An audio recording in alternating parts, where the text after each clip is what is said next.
90 రోజుల కోర్సు పూర్తి చేస్తే చాలు 100% ప్లేస్మెంట్ సపోర్ట్ తో సాఫ్ట్వేర్ జాబ్ మీ సొంతం. వెంటనే కోడ్ జ్ఞాన్ డెస్టినేషన్ ని సంప్రదించండి.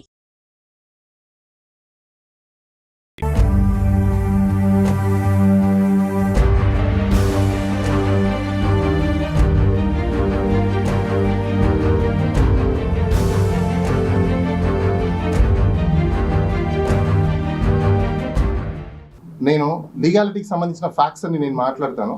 తర్వాత రియల్ ఫ్యాక్ట్స్ ఏం జరిగాయి అనేది మేడం చెప్తారు మీకు. ఏదైతే మీరందరూ చూస్తున్నారో జైపూర్ నుంచి పోలీసులు రావడం, మేడం కంప్లైంట్ పెట్టిన తర్వాత ఆ కంప్లైంట్ని పట్టించుకోకుండా ఆ కంప్లైంట్ ఎఫ్ఐఆర్ చేశారు. కాకపోతే అన్ని బెయిలబుల్ అఫెన్సెస్ పెట్టున్నారు. లైఫ్ థ్రెట్ ఉందని చెప్తే కూడా బెయిలబుల్ అఫెన్సెస్ పెట్టి బెయిలబుల్ సెక్షన్స్ని పెట్టి కేసు రిజిస్టర్ చేయడం చూసాం. ఇక్కడ అన్యాయం జరిగిందనేది కూడా ఒక అంశం మనకుంది. అయితే జైపూర్ నుంచి పోలీసు వాళ్ళు ఏదైతే వచ్చారో ఈరోజు లక్ష్మి గారిని కిలాడి లేడీ అనే ట్యాగ్ లైన్ పెట్టేసి ఒక వ్యక్తి ఏ విధంగా ఈ రాష్ట్రంలో భయభ్రాంతులకు గురి చేసి తిరుపతి నుంచి ఒక తిరుపతి మహిళ ఇక్కడ తిరుపతిలో రాయలసీమలో లేడీస్ అంటే చాలా గౌరవిస్తాం మనము. అలాంటి లేడీస్ని ఈరోజు ఎంత అవహేళనగా, ఎంత నీచంగా, ఎంత దుర్భాషలాడుతూ ఒక వ్యక్తి మాట్లాడుతున్నాం. మనం దాన్ని సహిస్తూ కూడా కూర్చున్నాము. ఈరోజు ఫ్యాక్ట్స్ కూడా మాట్లాడతాం. జైపూర్కి సంబంధించిన కేసులో ఈవిడ కాదండి ముద్దాయి, దాంట్లో వేరే వాళ్ళు ముద్దాయిలు ఎవరు. ఈ కిరణ్ రాయల్ అనే వ్యక్తి ఎవరైతే ఉన్నారో ఆయనకి సంబంధించిన వ్యక్తులు, చుట్టుపక్కల ఉన్న వ్యక్తులు అందరితోనూ ఇతను చేసే బిజినెస్ ఏదైతే ఉందో ఆ బిజినెస్కి సంబంధించిన ట్రాన్సాక్షన్స్ అన్ని ఆయన అకౌంట్లో వేయించుకోకుండా వీళ్ళకి తెలిసిన వాళ్ళ అకౌంట్స్లో వేయించడం అనేది కామన్గా జరిగిన అంశం. వాళ్ళ అకౌంట్లో నుంచి మేడం అకౌంట్కి డబ్బులు రావడం వల్ల ఆ పోలీస్ వాళ్ళు ఎఫ్ఐఆర్లో లేని పేరుని తర్వాత ఈవిడ పేరుని యాడ్ ఆన్ చేయడం అనేది జరిగింది. ఈ పేరుని యాడ్ ఆన్ చేసిన తర్వాత పోలీస్ వాళ్ళు అక్కడికి రావడానికి కూడా 2 రాష్ట్ర ప్రభుత్వాలు, అధికారంలో ఉన్న వ్యక్తులు కిరణ్ రాయల్ వెనకాల నుండి సపోర్ట్ చేసి ఈరోజు పోలీసు వాళ్ళు 24 గంటల్లో వచ్చి ఈవిడని సూపర్ ఉమెన్, మనం చూసాం సినిమాలలో వాడాం, వకీల్ సాబ్ అనే సినిమాలో సూపర్ ఉమెన్ ఎలా జెట్ ఫ్లైట్లో వస్తుందో అలా జెట్ ఫ్లైట్లో వచ్చి తీసుకెళ్ళిపోయారు. బట్ ఎనీహో ఫైనల్గా న్యాయమే గెలిచింది. మళ్ళీ తిరిగి 24 గంటల లోపలే మళ్ళీ బెయిల్ రావడము. అక్కడ న్యాయమూర్తి దగ్గర కూడా మేము దీనికి సంబంధించిన అంశాలన్నీ మాట్లాడితే ఇంపార్షనేషన్ జరిగిందంటే ఫైల్ అంతా వెరిఫై చేసిన తర్వాత ఎస్ డైరెక్ట్గా ఎక్కడ కూడా ఈవిడకి కనెక్షన్ లేదు ఇందులో అని చెప్పేసి నమ్మిన తర్వాతనే బెయిల్ ఇవ్వడం అయితే జరిగింది. అయితే ఇంకో విషయం నేను ఇక్కడ ఫ్యాక్ట్స్ మీకు కొన్ని చెప్పాలనుకుంటున్నాను. అసలు ఎవరి కిరణ్ రాయల్, ఈవిడికి కిరణ్ రాయల్కి ఏంటి ట్రాన్సాక్షన్స్ అంటే, కిరణ్ రాయల్ ఏదైతే బిజినెస్లు చేస్తాడో, అంటే రకరకాల బిజినెస్లు ఉన్నాయంట ఆయనకి, అన్ని ఆన్లైన్కి సంబంధించిన బిజినెస్లు, ఇక్కడ దర్శనాలకు సంబంధించిన బిజినెస్లు, ఇంకా వేరే కైండ్ ఆఫ్ బిజినెస్, అవి ఏవి కూడా లీగల్ బిజినెస్ కాదు, అన్ని లీగల్ బిజినెస్లే. దేనికి కూడా ప్రూఫ్లు ఉండవు, దేనికి కూడా ఎవిడెన్స్లు ఉండవు, అన్ని థర్డ్ పర్సన్స్తో. మనం చూసాం ఇదే ప్రెస్ క్లబ్లో అనుకుంటాను, ఒక వ్యక్తి గని అనే వ్యక్తి ఫోన్ చేసి చికెన్ బిర్యానీ, మటన్ బిర్యానీ నిలిపి పెట్టావు అని పెట్టావు. ఈ గని అనే వ్యక్తి ఎవరైతే ఉన్నారో ఆ వ్యక్తి గురించి కూడా మేడం మీకు క్లియర్ కట్గా చెప్తారు. ఈ విషయాలన్నీ నాకు తెలిసిన తర్వాత నేను షాక్ అయ్యాను. ఇంత ఇన్ఫ్లుయెన్స్ ఉంటుందా? ఒక వ్యక్తి, ఒక ఇన్ఫ్లుయెన్స్ ఉన్న వ్యక్తి ఆడవాళ్ళని ఈ విధంగా వంచి, ఈ విధంగా వాళ్ళని మభ్యపెట్టి మోసం చేసి వాళ్ళ దగ్గర డబ్బులను ఎక్స్ట్రాక్ట్ చేయడం కోసమే వలవేసి మరీ పట్టి ఇలా చేస్తారా అని చెప్పేసి, ఇది చాలా దుర్మార్గమైన విషయం అని చెప్పేసి చూసే మేము ఈ కేసును టేకప్ చేసి జైపూర్ వరకు వెళ్ళి కూడా అక్కడ న్యాయస్థానాలు కూడా మేము కంప్లీట్గా వాళ్ళకి చెప్పి అసలు ఈ కేసు ఏంటంటే బేసిక్ కేసు ఇన్ఫర్మేషన్ కూడా తెలియని వ్యక్తి లక్ష్మి గారు. ఒక అమాయకురాలని ఈరోజు ఒక ముద్దాయిగా చిత్రీకరించడానికి ఏ విధంగా ప్లాన్ చేస్తున్నారో మీ మీడియా మిత్రులకు అందరికీ తెలిసిన విషయమే. ఎక్కడే కానీ ఇప్పుడు దాకా ఈవిడికి డైరెక్ట్గా కనెక్ట్ అనేది, డైరెక్ట్గా యాక్సెస్ అనేది ఏది లేదు. 2021లో కేసు పెడితే ఆ కేసుకి సంబంధించింది ఇదే కిరణ్ రాయలు అందరితో ఇన్ఫ్లుయెన్స్ చేసుకుని వాళ్ళు ఎలా ఫ్లైట్లో వచ్చారు, ఎక్కడి నుంచి ఎక్కడికి వచ్చారు, ఎవరున్నారో, ప్రైవేట్ కార్ ఎవరిది, కారు పక్కన కూర్చున్న వాళ్ళ వ్యక్తులు ఎవరు, దాని ఫోటోలు తీసిన వ్యక్తులు ఎవరు, అక్కడికి జైపూర్కి పంపించిన టికెట్స్ ఎవరివి, ఇవన్నీ కూడా బయటకు వస్తాయి. ఇవన్నీ లీగల్ అంశాలు కాబట్టి అవన్నీ మేము తీస్తున్నాము. అవన్నీ వచ్చిన తర్వాత మీడియా మిత్రులు కూడా ఇంకోటి తెలుసుకుంటారు. నేను ఇంకొక విషయాన్ని మీకు అందరికీ తెలుసుకుంటున్నాను. ఈవిడ ఒక బాధితురాలు వాస్తవంగా చెప్పాలంటే. అంటే డబ్బులు పోగొట్టుకున్న వ్యక్తులు ఎవరైతే కంప్లైంట్ జైపూర్లో పెట్టున్నారో అదే విధంగా మన తిరుపతిలో కూడా ఈవిడ కంప్లైంట్ పెట్టారు. 2023లో ఎఫ్ఐఆర్ నెంబర్ 44/2023 ఈవిడ 16 లక్షల రూపాయలు పోగొట్టుకున్నారు అని చెప్పేసి ఈవిడ కంప్లైంట్ కూడా పెట్టున్నారు. నిజంగా ఈవిడ కిలాడి లేడీ అయితే డబ్బులు పోగొట్టుకుని కంప్లైంట్ ఎందుకు ఇస్తారు? సో ఈ డబ్బులు పోగొట్టుకున్న వ్యక్తులు ఎందుకు, ఏం మోడ్ ఆఫ్ ఆపరెంటిస్ ఏంటో కూడా మీకు చెప్తాను. మనం అందరం చూసాం టెలిగ్రామ్స్ గ్రూప్స్ అనేసి, లేకపోతే వాట్సాప్ గ్రూప్ అనేసి, ఆ గ్రూపులలో మీరు 10,000 పెడితే 20,000 రూపాయలు వస్తాం, 20,000 పెడితే 30,000 రూపాయలు ఇస్తామని చెప్పేసి కొన్ని సర్క్యులేషన్ అవుతుంటాయి. ఆ సర్క్యులేషన్స్ దానిలో ప్రతి ఒక్కరు కూడా ఏంటంటే ఆశ కొద్దీ డబ్బులు వేసుకోవడం జరుగుతుంది. దాని అన్నిటికీ క్రియేటర్, రింగ్ మాస్టర్ ఎవరు అంటే ఈ కిరణ్ రాయల్ అని. ఎందుకంటే నేను మేడంతో మాట్లాడిన తర్వాత మేడం ఫ్యాక్ట్స్ అని నాకు చెప్పిన తర్వాత ఈయన ఆపరేట్, ఇంకొకటి ఈవిడికి సంబంధించిన బ్యాంక్ అకౌంట్లు కానీ, క్రెడిట్ కార్డులు కానీ, డెబిట్ కార్డులు కానీ, ఫోన్లు కానీ ఏవి కూడా ఈవిడ ఆపరేట్ చేయట్లేదు. ఈ రోజు వరకు కూడా ఆపరేట్ చేయట్లేదు. మొత్తం ఈవిడికి సంబంధించిన check books, bank account details, phones ప్రతి ఒక్కటి కూడా కిరణ్ రాయల్ కస్టడీలోనే ఉన్నాయి. ఇంకొక అంశం మీకు చెప్పాలనుకుంటున్నాను నేను. మేడం గారు వాళ్ళ భర్త డిసీజ్డ్ అయిన తర్వాత కూడా ఆయన బ్యాంక్ అకౌంట్ని కూడా ఆ వ్యక్తి వాడుతున్నాడు. చనిపోయిన తర్వాత కూడా ఈ రోజు కూడా ఆ వ్యక్తి అదే బ్యాంక్ అకౌంట్ని కస్టడీలో పెట్టుకొని డిసెంబర్లో కూడా ట్రాన్సాక్షన్స్ చేసి ఉన్నాయి. అంటే ఇన్పార్సరేషన్ చేసి ఆ వ్యక్తి మొత్తం ఈ డీటెయిల్స్ మొత్తం అతని దగ్గర ఉన్నాయి. పోలీస్ వాళ్ళు ఏదైతే ఎఫ్ఐఆర్ కట్టున్నారో ఆ ఎఫ్ఐఆర్ బెయిలబుల్ అఫెన్సులు కాదు, నాన్ బెయిలబుల్ అఫెన్సులు కట్టేసి అతను ఇంట్రాగేషన్ చేయాల్సిన పరిస్థితి వ్యక్తిని ఈరోజు ఫ్రీగా స్వచ్ఛగా తిరుగుతున్నాడు. అంటే లైఫ్ థ్రెట్ ఉన్న వ్యక్తిని కూడా పోలీసు వాళ్ళు ఈరోజు పట్టించుకోలేదంటే మరి ఏ మాత్రం ఇక్కడ లా అండ్ ఆర్డర్ పనిచేస్తుందో కూడా నాకు కూడా అర్థమవుతుంది. ఎందుకంటే ఇక్కడ లోకల్లో ఉన్న పరిస్థితులు వేరుంటాయి, రాష్ట్రంలో ఉన్న పరిస్థితులు వేరుంటాయి. ఇంత ఇన్ఫ్లుయెన్స్ చేసి ఎందుకు ఇన్ఫ్లుయెన్స్ చేయగలుగుతున్నారంటే ఒకటి కారణము పవన్ కళ్యాణ్కి ఆయనకున్న సన్నిహితం కావచ్చు, నాదల మనోహర్కి ఆయనకున్న సన్నిహితం కావచ్చు, జనసేన పార్టీకి ఆయన సన్నిహితం కావచ్చు, ఇంకా ఇతరత ఏ కారణాలు ఉన్నాయో ఆ కారణాలన్నీ కూడా ఫ్యాక్ట్స్ మేడం మీకు చెప్తారు. దయచేసి ప్రతి ఒక్కరు మీడియా మిత్రులు కూడా పేషెన్స్గా ఒక 2 minutes మేడం చెప్పింది విని మీరు యాజ్ ఇట్ ఈస్గా సపోర్ట్ చేస్తారని నేను భావిస్తున్నాను.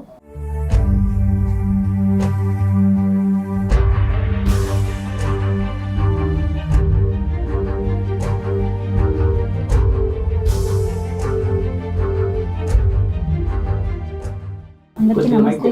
మీకు అందరికీ తెలిసిందే, నేను ఈ ప్రెస్ మీట్ నుంచి బయట అడుగు పెట్టడం వితిన్ సెకండ్స్లో ఒక లేడీ వచ్చి నన్ను పిక్ చేసుకొని వెళ్ళడం. ఆమె ఎందుకు చేసుకెళ్తుందో కూడా నాకు తెలియదు. దౌర్జన్యంగా తీసుకెళ్ళింది నన్ను.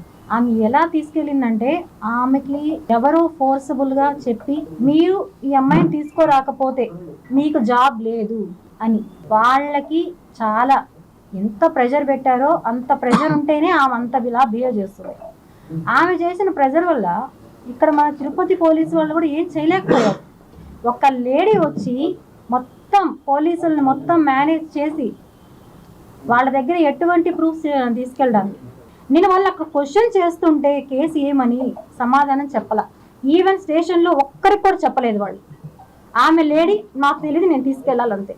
ఇవంతా పక్కన పెడదాం, ఓకే అయిపోయింది. వాళ్ళు దౌర్జన్యంగా వచ్చారు, అన్అఫిషియల్గా వచ్చారు అనేది ప్రతి ఒక్కరికి తెలుసు. ఎందుకంటే లోకల్ పోలీస్ స్టేషన్లో వాళ్ళు ఎక్కడ ఇన్ఫార్మ్ చేయలేదు. వాళ్ళు అక్కడ అడిగారు లోకల్ పోలీసులు లేకుండా మీరు ఎలా పిక్ చేస్తారు అంటే మాకు ఆ ముందే లొకేషన్ తెలిసింది అన్నారు. మిస్టర్ కిరణ్ రాయల్ గారు చెప్పారు ప్రెస్ మీట్లో నేను 12 o'clock నేను ప్రెస్ మీట్లో ఉంటానని చెప్పి ఇంతంత పెద్ద ఓట్లు ఇచ్చినాక వాళ్ళకి తెలీదా అని. మీరందరూ వినే ఉంటారు, వాళ్ళకి తెలుగు రాదు, ఒక్క పాయింట్ కూడా తెలుగు అనేది రాదు వాళ్ళకి. నేను ఇక్కడ ఉన్నానని ఎవరు చెప్పారు? వీటన్నిటికీ ఆన్సర్స్ నేను చెప్తాను. ఒక వెధవా అని చెప్పడానికి ఒక మహిళకి ఎంత కష్టం అవుతా ఉందంటే అంత కష్టం. ప్రెస్ని మీడియాని అతను ఎంత మేనేజ్ చేస్తాడో మీ అందరికీ నేను చెప్పాల్సిన అవసరం అయితే లేదనుకుంటా. అతను చాలా దిట్ట ఇందులో. నాకు జరిగిన అన్యాయం కోసం నేను వచ్చా.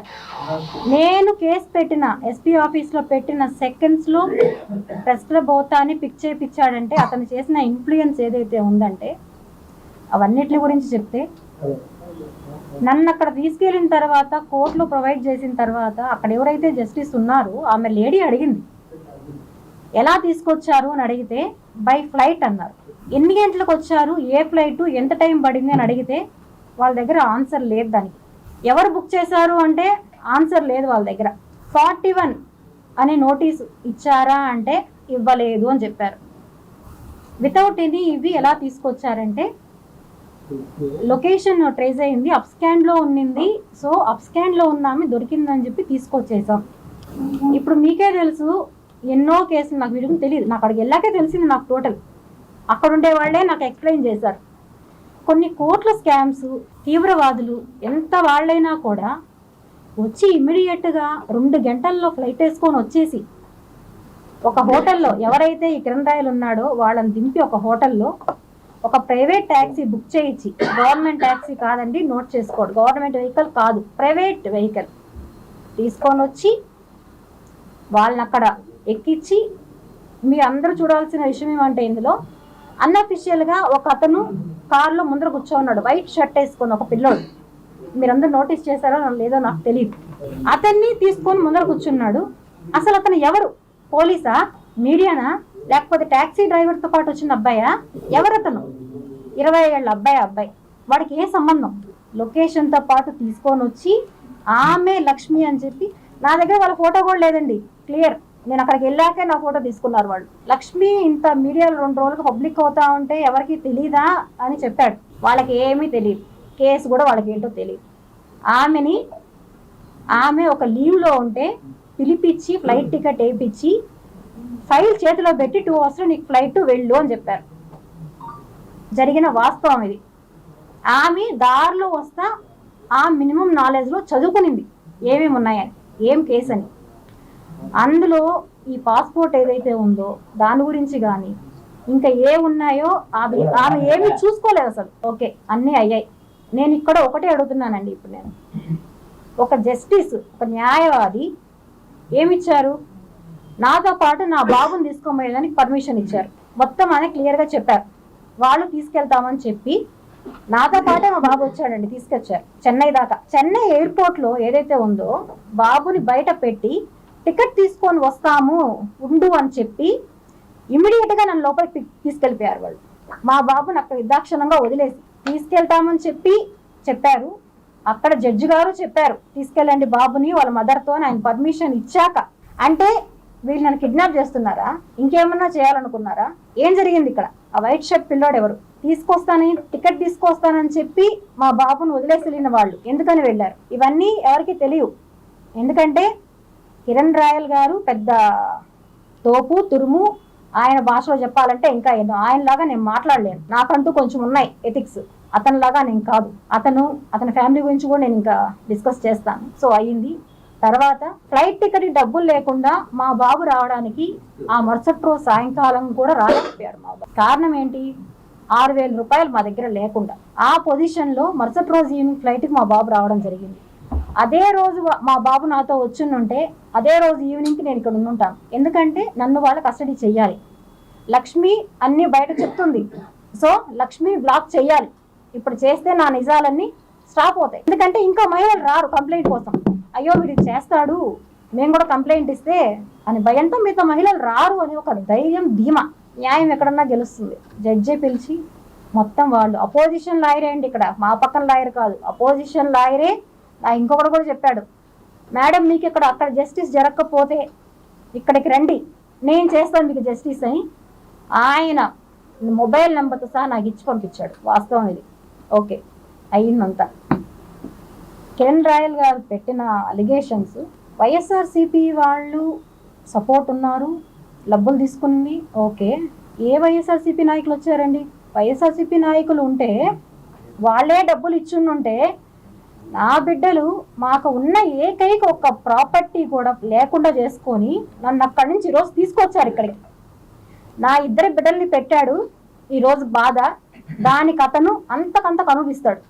ఇది ఖచ్చితంగా జరుగుతుంది. అతను అంటాడు వెంకటేశ్వర స్వామి గురించి. ఆ వెంకటేశ్వర స్వామి గురించి నేను చెప్తున్నా, ఆయన సాక్షిగానే అన్నీ జరుగుతాయి. ఆ దేవుడు ఎక్కడికి పోడు, జరుగుతుంది.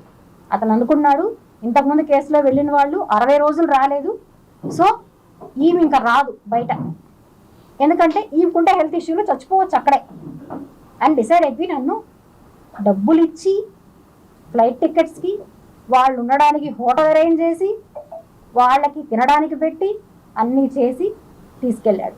దీనికి సంబంధించిన అక్కడ అతను ఎవరితో మాట్లాడాడు, ఎవరికి అతను డబ్బులు పంపించాడు ఏమనేది కూడా నేను అన్నీ ప్రొవైడ్ చేస్తున్నాను. అక్కడ కాంటాక్ట్ నెంబరు, అక్కడ ఆ పోలీస్ నెంబరు అన్నీ కూడా నేను ఇస్తున్నాను, క్లియర్గా ఉన్నాయండి. ఇకపోతే కిరణ్ రాయల్ ఏదైతే అలిగేషన్స్ పెట్టాడో నా పైన, కిలాడీ లేడీ 6 కేసులు ఉన్నాయి, 10 కేసులు ఉన్నాయి. అసలు కిరణ్ రాయల్ అనేవాడు ఏం బిజినెస్ చేస్తాడండి? కార్లో తిరుగుతున్నాడు, హైఫై లైఫ్, ఐఫోన్లు, ఇవన్నీ ఏం బిజినెస్ చేస్తున్నాడు కిరణ్ రాయల్? అసలు ఎవరు కిరణ్ రాయల్? ఏంటి నీ యొక్క లైఫ్ ఏంటి అసలు? అమ్మాయిల్ని మోసం చేసి ఆ డబ్బులతో లగ్జరీగా బతికే కుటుంబం నీది. నేను కూడా బతికానండి, ఎవరి డబ్బులు కాదు, మా ఆస్తులు మేము అమ్ముకొని మా డబ్బులతోనే మేము బతికాం. వాడలా కాదు, పరమ నీచుడు. పరమ అంటే పరమ నీచుడు. బాగున్నంతసేపు ఆడదాని దగ్గర డబ్బులు ఇచ్చేంతసేపు దేవత, నువ్వు నా దేవత అన్నీ. అదే రివర్స్ అయితే దెయ్యం అయిపోతుంది. అదే ప్రకారం వాళ్ళ భార్య నెంబర్ని డెవిల్ అని ఫిట్ చేసి నాకే ఇచ్చాడు. డెవిల్ నా భార్య ఇదే ఫిట్ చేసుకో అని. వాళ్ళ భార్య గురించి కూడా చెప్తున్నాను ఈరోజు. మా కుటుంబ సభ్యులు అందరూ మనస్తాపానికి చెందారు అన్నారు. కుటుంబ సభ్యులు మనస్తాపమ్మా? మీ కుటుంబ సభ్యులకి ఏం కావాలి? డబ్బులు కావాలి. నువ్వు ఇంకొక ఆడదాన్ని తీసుకొని వచ్చి నీ ఇంట్లోనే, నీ రూమ్లోనే నువ్వు ఉంటావు. నీ భార్య నీకు టీలు కాఫీలు సప్లై చేస్తుంది. నీ కూతురు వచ్చి ఫుడ్ సప్లై చేస్తుంది, అన్నీ చేస్తుంది. వీటన్నిటికి ఆదాయాలు కూడా నేను మీకు ప్రొవైడ్ చేయడం జరిగింది. ఇంకొక బాధితురాలు నేను ఇంతకుముందు మీకు ఒక 2 రిలీజ్ చేశానండి, ఆ రోజు చూపెట్టాను నేను ఒక 2. ఆ బాధితురాల్ని వాళ్ళ ఇంట్లో తీసుకెళ్ళి దుర్మార్గంగా కొట్టాడు వాళ్ళ భార్య సమక్షంలో. ఆమె ఎంత బాధపడిందో ఏమనేది కూడా అన్ని క్లియర్గా నేను మెన్షన్ ఉంది అందులో. ఆమె రికార్డ్సే ఉన్నాయి, అన్నీ కూడా నేను అందులో పెట్టాను చూడండి. ఇంకా అభినయ్ రెడ్డి గారికి నాకు అక్రమ సంబంధం ఉందంట. అసలు అభినయ్ రెడ్డి గారు ఎవరండి, కరుణాకర్ రెడ్డి గారు ఎవరండి, నాకే సంబంధం వాళ్ళతో? నా ఫైట్ ఏంటి? నన్ను వాడు మోసం చేశాడు. ఎవరైనా ఒక మహిళ వచ్చి నన్ను ఒకడు మోసం చేశాడని పబ్లిక్ లో కూర్చుంటుందా? నేను కూర్చున్నా, ఎందుకంటే నేను నా పిల్లల కోసం నేను ఫైట్ చేస్తున్నా. నేను ఇక్కడ వాడికి భయం పుట్టింది, ఈ అమ్మాయి దగ్గర నావి టోటల్ ఉన్నాయి, అన్నీ తెలుసు, బయట పెడుతుంది అనే భయంతో నన్ను అరెస్ట్ చేయించాడు వాడు. నాకు సంబంధం లేని విషయంలో నా అకౌంట్స్ అన్ని అతను వాడి అతను చేసే బిజినెస్ కూడా ఈరోజు మీకు నేను చెప్తున్నాను. మీకు అందరికీ తెలిసి ఉంటుంది తిరుమల దర్శనాల గురించి. ఎవ్రీథింగ్ 500 రూపాయల టికెట్ది ఎంతో పెట్టి బ్లాక్లో అమ్ముతాడు, అది ఓకే. ఇంకొక మెయిన్ విషయం, చెన్నై నల్లి సిల్క్స్లో అతను ఏం చేస్తాడు అనేది, నల్లి సిల్క్స్ నుంచి ఏం తెస్తాడు అనేది నోట్ చేసుకోండి. అతను ఒక వ్యాపారం. ఎవరైతే తిరుమలకు వచ్చే భక్తులు ఉన్నారో వాళ్ళని మోసం చేయడం ఏ విధంగా అతను చేస్తాడు అనే దానికి ఉదాహరణ చెన్నై నల్లి సిల్క్స్. ఇంతవరకే చెప్తాను నేను. దీని తర్వాత మనకు అర్థమైపోతుంది ఏంటి అక్కడ నల్లి సిల్క్స్లో ఏంటి అనేసి, ఏం చేస్తాడు అక్కడ అనేసి. సాక్షి నన్నే తీసుకెళ్ళాడు. అతను డైరెక్ట్గా అతను పేరు పెట్టాడు. ఎవరైతే చుట్టూ ఉన్నారో, ఎప్పుడైతే యువత వెళ్తాడో వాళ్ళని తీసుకెళ్ళి మాకు ఒక మంచి శారీ కావాలి, పట్టు శారీ కావాలి మాకు అని చెప్పి తీసుకుంటాడు. తీసుకొచ్చిన అమ్మాయిలకి ఏం చెప్తాడు, ఇప్పుడు నాకే ఏం చెప్పాడు, మా బంధువులు అమెరికాలో పెళ్ళుంది, ఒక 20,000లో పట్టు శారీ తీసి ఇవ్వాలి. ఓకే, నేను అలానే అనుకున్నా. వచ్చిన తర్వాత నాకెలా తెలుస్తుంది అతను ఏం చేస్తున్నాడని? వాళ్ళే చెప్పారు అతను చేసి ఏం బిజినెస్ అని. మీకు ఈవేళ కొన్ని అర్థమై ఉంటుంది ఇది ఏం చేస్తాడు అనేసి. ఒక వస్త్రం తీసుకొని వచ్చి శ్రీవారికి సంవత్సరానికి ఒక్కసారి ఒక టికెట్ ద్వారా ఇస్తారంటండి ఆ వస్త్రాన్ని. ఆ వస్త్రం గురించి నాకు కూడా తెలియదు. వీడు తీసుకొని వచ్చి దాన్ని ఇంట్లో పెట్టి, ఇంట్లోనే పసుపు నీళ్లు, గంధము, పన్నీరు అన్ని నైట్ అంతా దాన్ని పెట్టి వీళ్ళే దాన్ని సేల్ చేస్తున్నారు. ఏమని? ఇది డైరెక్ట్గా వెంకటేశ్వర స్వామి దగ్గర నుంచి వచ్చింది, దీనికి సాక్ష్యాలు నా దగ్గర లేవని నేను చెప్తున్నాను. ఎవరైతే బాధితులు ఉన్నారో, ఎవరైతే అతని దగ్గర కొనుంటారో వాళ్ళే రావాలి, దీనికి వాళ్ళు వస్తారు, దీని ద్వారా వాళ్ళే వస్తారు. ఇది ఒక చిన్నది. న్యాచురల్ అతని బిజినెస్ ఏంటి? ముందు ఏం చేసేవాడు అతను? తిరుపతి ప్రజలకు తెలియదు అతని గురించి? నేను అడుగుతున్నాను. స్క్రోల్ చేస్తున్నారు కిరణ్ రాయలు, అది ఇది మిగతా చాలా చూసాను నేను. వస్తానే ఏం చేస్తున్నాడండి కిరణ్ రాయలు? చెప్పాడు బీడాలు అమ్ముకుంటా అన్నాను అని చెప్పారు. అవును, అట్లా చేసే కష్టపడి వచ్చాను అనేసి. ఏం కష్టం చేసావు నువ్వు? అసలు ఏం కష్టం చేసావు నువ్వు? మోసం చేయడం తప్ప ఏం తెలుసు నీకు? అసలు అడుగుతున్నా నేను, మోసం చేయడం తప్ప ఏం తెలుసు నీకు? నిన్ను నమ్మి లైఫ్ను పోగొట్టుకొని, ఈరోజు నేను నా పిల్లల్ని లైఫ్ పోగొట్టుకొని నేను బయట వస్తే నువ్వు నాకు ఇంకొక వ్యక్తికి అక్రమ సంబంధం అంటగడతావా? ఎంత నీచుడు కిరణ్ రాయల్ నువ్వు అసలు. ఎవరొచ్చి నా ఇంట్లో వచ్చి కూర్చొని నువ్వు చెప్పిన 100 పేపర్స్ ఎవరు తాగారు, ఎవరు బిర్యానీలు తిన్నారు, ఎవరు చేపల పులుసు తిన్నారు, ఎవరు చేశారు ఇవన్నీ? మార్ఫింగ్ అంట, మార్ఫింగ్ కేసు నా పైన. మార్ఫింగ్ చేసేంత టెక్నాలజీ నాకు తెలియదండి. ప్రెస్ మీట్ లో చూసాను, అతను పక్కన కూర్చోన్నాడు ఒక అబ్బాయి, దిట్టంగా నవ్వుతున్నాడు. అతను పెడుతుంటే జగన్ గారు ఫోటో 2.1 పెట్టి వెంటనే నాది కూడా చూడండి 5 minutesలో వచ్చింది 2.4. ఎవరు చేస్తున్నారు క్రియేటివ్? నువ్వే కదా చేస్తున్నావు. ఓపెన్గా చెప్తున్నాడు 5 minutesలో నేను క్రియేట్ చేయగలుగుతాను ఇవి అనేసి. అతనే చెప్తున్నాడు నేను క్రియేట్ చేయగలుగుతాను అనేసి.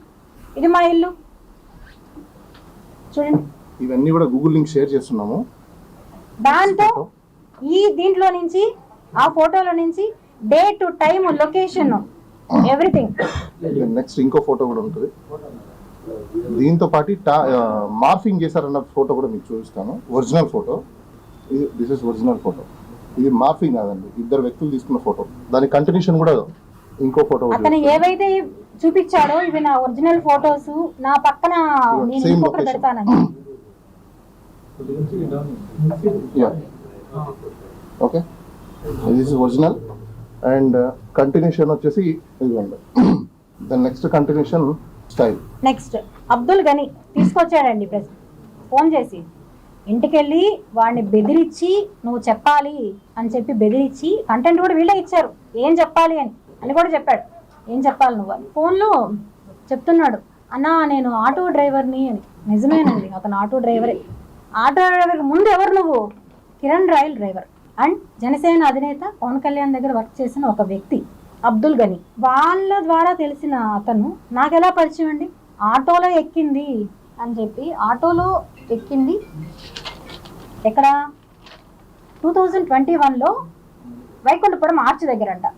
2021లో జాన్ 13th నేను చిగురువాడలో మా ఆయనతో ఉన్నాను. మా వారు చనిపోయింది 2021 జూలై 16th. నేను తిరుపతికి వచ్చింది సెప్టెంబర్లో ఫ్యామిలీ వచ్చాను నేను. అప్పుడు నేను నీకు అక్కడ ఆటోలో ఎలా ఎక్కుతాను, తిరుపతి అంతా ఎలా తిరుగుతాను నీకు ఆటోలో? నువ్వు నాకు 100 పేపర్స్ బాటిల్ ఆర్చ్ రోడ్లో ఎక్కడ తెచ్చిస్తావు నాకు? అంటే మీరు ఏం చెప్పితే అది చెల్లిపోతుంది.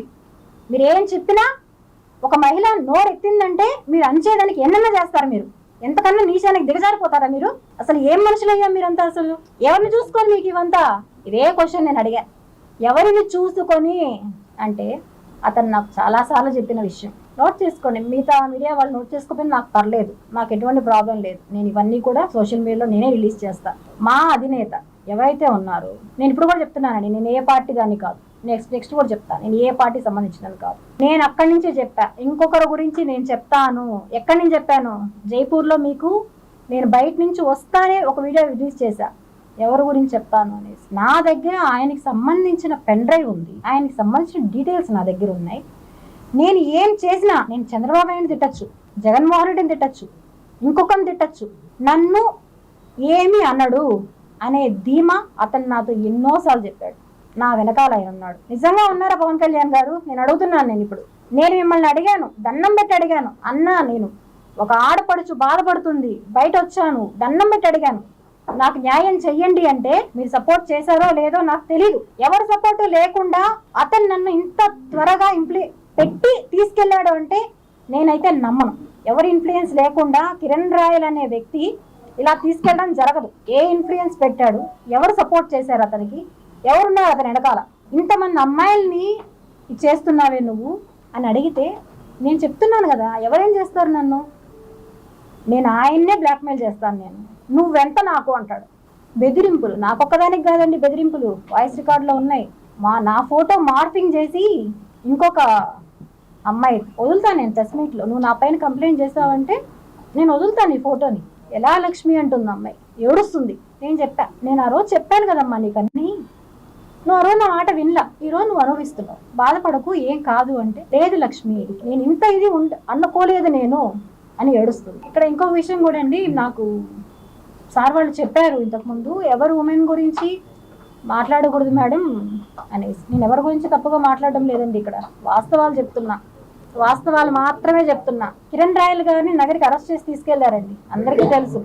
తీసుకెళ్ళినప్పుడు పిచ్చిదానిలాగా నేను వెనకాల పరిగెత్తాను. వాళ్ళ కారు మా అపార్ట్మెంట్లోనే ఉండింది, పిచ్చిదానిలా పరిగెత్తా వెనకాలే. ఎవరో ఫోన్ చేయలే, వాళ్ళ వైఫ్ వాళ్ళ కూతురు ఫోన్ చేసి డాడీని తీసుకెళ్ళిపోయారా అంటే ఇమ్మీడియట్గా రండి అంటే పరిగెట్టా వెనకాల. మీరు అక్కడ చూసుంటారు లేదు నాకు తెలియదు, ఎవరు చూసారు నన్ను లేదు, నేను అక్కడ ఉన్నా. ఆ మరుసటి రోజే అతని గురించి తెలిసింది. దాన్ని కవర్ చేసుకోవడానికి ఇంకో హై డ్రామా ఆడాడు. అవంతా ఓకే. విజయవాడలో హైకోర్టులో పిటిషన్ అయ్యాలి మొబైల్స్ కోసం అని చెప్పి నన్నే తీసుకెళ్ళి విజయవాడకి నా దగ్గరే ₹1,00,000 లాయర్ కట్టాలని చెప్పి నా దగ్గరే తీసుకెళ్ళాడు. అక్కడ బుక్ అయిన హోటల్, ఆధార్ కార్డ్ డీటెయిల్స్ అన్నీ కూడా నేను ప్రొవైడ్ చేస్తాను. అతను ఏవైతే మార్పింగ్ అంటున్నాడో ఇది అండ్ మెయిన్ది గనితో మాట్లాడాడు. అసలు ఏం జరిగింది అప్పుడు, మీకోసం ఎవరు రాలేదా అని. మీరు తిరుచానూరు పోలీస్ స్టేషన్లో వెళ్ళి సీసీ కెమెరా ఫుటేజ్ ఎవరిని అడిగారంటే వాళ్ళు ప్రొవైడ్ చేస్తారు.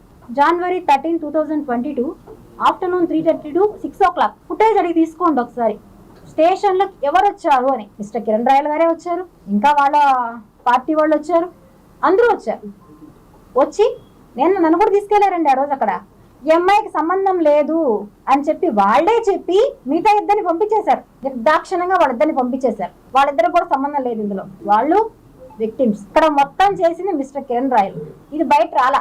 దానికి కిరణ్ రాయల్కి సంబంధం ఉందనే విషయం నేను ఇవ్వడం జరిగింది, చూడండి. అదే రోజున అతనికి సంబంధించిన అకౌంట్స్, వాళ్ళ చుట్టూ ఉండే అకౌంట్స్ అందరికీ నా దగ్గరే డబ్బులు వేయించాడు. దేనికి? వాళ్ళు తీసుకెళ్తున్నారు, వాళ్ళని తీసుకొచ్చేయాలి వెంటనే అని చెప్పి ఒక్కొక్కరికి 50,000, 50,000, 20,000 అలా అతని చుట్టూ ఉండే పిల్లోళ్ళకి. మీకు లింక్ కూడా పంపించున్నాము ఈవిడ అకౌంట్ నుంచి బ్యాంక్ ట్రాన్సాక్షన్స్. అదే రోజున డేట్ కూడా చూడొచ్చండి మీరు, జనవరి 13th 2022. ఇతను చేసిన అన్యాయాలు ఎవరు అడగరా అండి? సంబంధం లేదన్నవాడు ఎలా చెప్పాడు? అతను తీసుకున్న డబ్బులే, అతని అకౌంట్ ఎప్పుడు వాడు, చుట్టూ ఉండే వాళ్ళ అకౌంట్సే వాడతారు. అబ్దుల్ గని ఎవరైతే చెప్పాడో ఇప్పుడు నిన్ను తొడుకోబోయేదానికి వారంటీ ఇష్యూ అయిపోయింది. నిన్ను తొడుకోబోయేదానికి వచ్చింటారు. సింగ్ ఉన్నాడు కదా, గోపాల్ సింగ్, వాడికి వారంటీ ఇష్యూ అయింది. అది కిరణ్ పోయి వచ్చింది, వాస్తవం నిజం, పోయేసి వచ్చింది కిరణ్ అన్న. అర్థమవుతుందా? ఇప్పుడు నిన్ను తొడుకోబోయేదానికి వారంటీ ఇష్యూ అయిపోయింది. నిన్ను తొడుకోబోయేదానికి వచ్చింటారు. విషయం కిరణ్ ఫోన్ చేశాడు. అరుణ్ ఫోన్ చేసి నేను అరిస్తే అరుణ్ లేదు లేరా మనం రాలేదు, ఆమెను తొడుకోబోవాలని వచ్చిండారు, ఆమెని గోపాల్ సింగ్ మీద వారెంట్ వచ్చింది, మనం డబ్బు కడతాన్నాం కదా, మనకు వాయిదా 10 నెలల లాస్ట్ మనకు వాయిదా అంటే మనం పోయేదానికి ఇచ్చేద్దాము, నువ్వు టెన్షన్ పడుతుంది, ఏం కాదులే, ఆమె చెప్పొద్దు, సాయంకాలం టైం ఇచ్చిండారు మనకు ఆమె తొడుకోబోయేదానికి, కానీ ఆమె చెప్పొద్దు, మనం మాట్లాడి చెట్టు చేస్తాం, నువ్వు నీకు చెప్తే నువ్వు టెన్షన్ పడతావు అని అన్నాడు. నేను కానీ నా మనసు పక్కన నీకు ఫోన్ చేసిన 7 నుండి సాయంత్రం వరకు ఫోన్ చేసి తెల్లారు అది విషయం.